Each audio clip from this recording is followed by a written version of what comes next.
প্রিয়, তোমাকে এই চিঠিটা কোনোদিন পাঠাবো না, তবুও লিখছি, কারণ আমার মনের ভেতর কষ্টগুলো আর ধরে রাখতে পারছি না।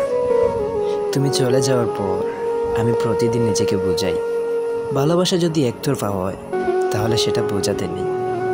তবুও আমি প্রতি রাতে তোমার নাম বলি। একটা না বলা কথা, একটা না ফেরা মানুষ, এই দুটো নিয়েই আমার দিন কাটে। তুমি কেমন আছো জানি এই প্রশ্নের উত্তর কখনো পাবো না, তবুও প্রতিদিন মনে হয় তুমি খুব সুখেই আছো, আর সেটাই তো চাই আমি। একটাবার তুমি আমার কথা চিন্তা করলে না আমি মানুষটা কেমন আছি। আমি এখন আর আগের মতো নেই।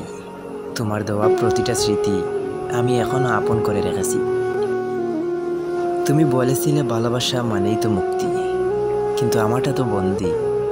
তোমার মধ্যে আটকে থাকা এক অসহ্য ভালোবাসা। আমি কখনো চাইনি তুমি কষ্ট পাও, তাই তো তোমার অনুপস্থিতিতে তোমার জন্য প্রার্থনা করি যেন তুমি ভালো থাকো।